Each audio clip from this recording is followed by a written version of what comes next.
ジを見直してください。ポッドキャスタディ。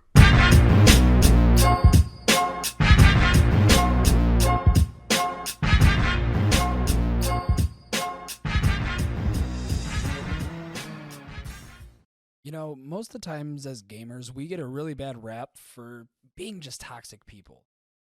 Going into game lobbies and yelling at each other, saying the most abhorrent things I can name on both hands, both feet. Everybody's feet and hands that I encounter on a daily basis, I can count on all those of how many times I've been called a racial slur. My mother has been insulted.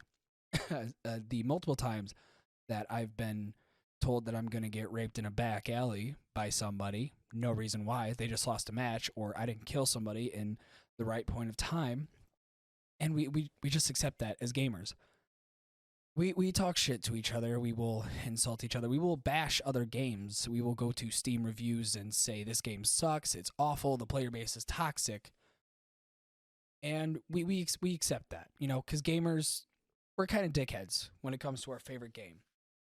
But there's always one point, no matter what happens, no matter what video game you play on, what console you play on, if you play on mobile, PC, Xbox 360, Xbox One, the list goes on and on.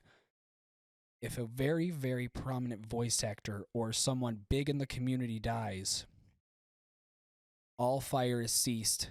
And we lay down whatever weapons we have, we lay down whatever toxic words we have, and we show respect. We do not insult the dead of that video game. We do not, we just, as a community, do not go after that game for a while, or don't insult it. Let them grieve a voice actor that was very prominent in their game. Now, who I am talking about is Lance Reddick. Lance Reddick passed away last week.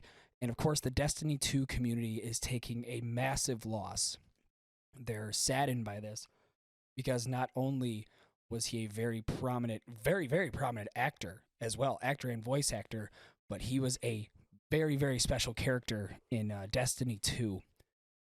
So of course, you know, with the loss of this, Destiny 2 players have been mourning the loss and going to his I want to say going to his character in Destiny 2 and paying respects and just making it a big thing, which they deserve to, because this man loved Destiny 2 and he was a part of it, so that he deserves the respect.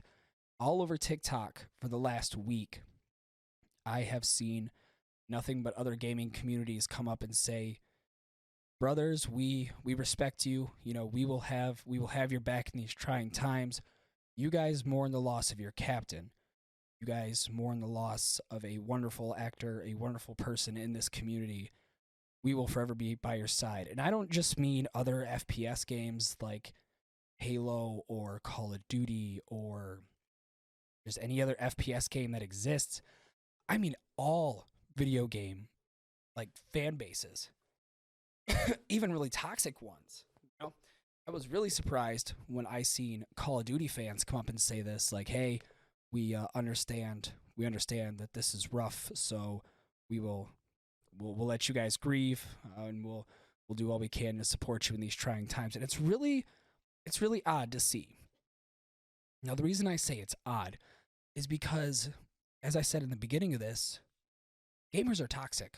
We are a toxic group of people, and we admit it. We will wholeheartedly admit we are some of the biggest assholes to exist on this planet, but when it comes to a sense of community, a sense of common respect, a sense of brotherhood, it always lies when we all understand the importance of voice actors and characters in a game. Because there's always been a character in any video game that you've played, anybody has played, always been one character that you have just grown accustomed to. You've learned to love.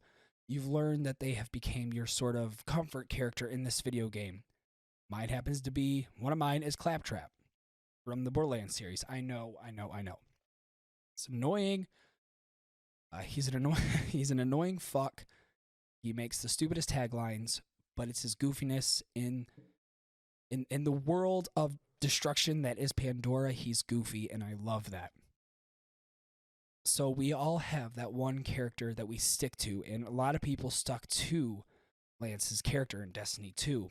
So obviously when he passes, that's a big, big hit to to the heart of Destiny fans all over the world.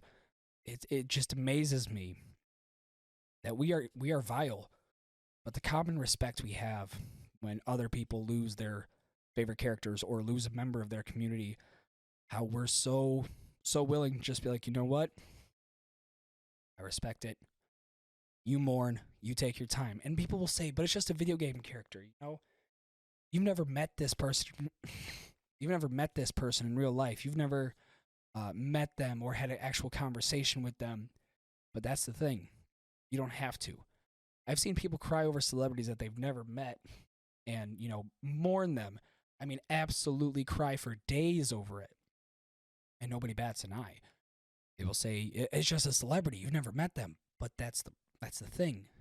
There have been times in your life when you have felt secluded, alone, nobody cares about you, nobody wants you, and you would watch their movies they were in, their TV shows, interviews they've done, every little bit of media that they were a part of, you will sit and watch because they are your comfort at some point. That's what that is.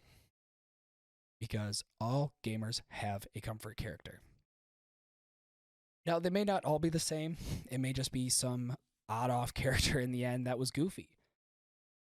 If you played Borderlands 2, there was a character back in Sanctuary. I want to say it was the level. There was a character where he was a rare find. And I mean like a rare find. He was in Sanctuary, and if you found him, he gave you a rare piece of loot. Now, this just kind of seems like a one-off shoot. Like, okay, that seems kind of odd that they would put him in the game, but whatever. Gearbox, go off. The importance of that character is what it was. Two brothers had played Borderlands. I guess they spent a lot of time in Borderlands, and one of the brothers had passed away.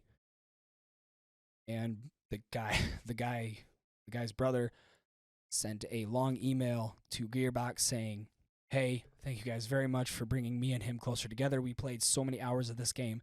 I just want to say thank you. So Gearbox understood that this guy's grieving process was very heavy, and they took the past brother's name and made him into a character in Borderlands 2, and I think that is the most wonderful thing you can do in memoriam to such a big thing in the community. And I hope, again, this is hope. This is not, I know it's going to happen. I'm not part of Destiny 2, the Destiny 2 community, so I don't really have an insight on this. But if they do, I really hope they put up a memoriam so people can mourn in the right way in a video game. As always, I will say this: it's never seeing a voice actor in a very loved video game pass away. It's unfortunate seeing a voice actor pass away in any form of media that has touched people pass away. It's very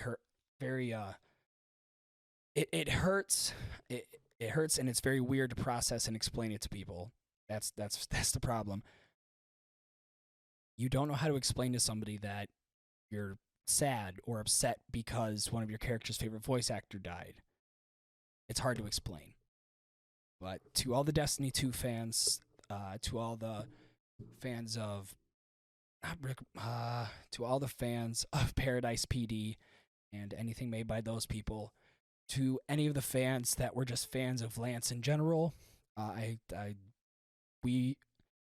myself, Podcast Eddie, everybody over at VT Network, we will let you mourn, and we hope that the grieving process goes very fast. And to Lance's family, sorry for your loss. But just remember, folks, we as gamers will always talk shit. We will always be toxic. We will always be mean to each other. We will always talk shit about other communities that are not ours, that we think are just absolute pieces of shit. But when it comes to the passing of an important person in that community, we lay down our guns, we stop the violence, we hold our words, and we let them mourn like normal adults. Ladies and gentlemen, this has been another episode of the Podcast Daddy Variety Show. I thank you very, very much for tuning in today. I am your host, as always, the Podcast Daddy.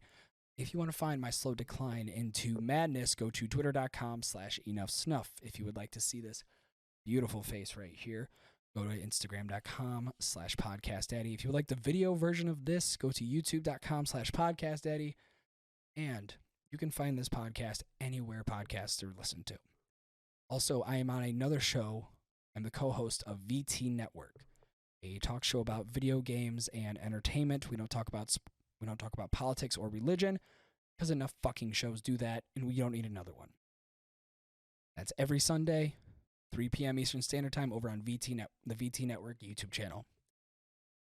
Now I'm going to give this thing the proper send-off. Everybody, have a wonderful day, have a lovely evening, and as always, keep your balls clean.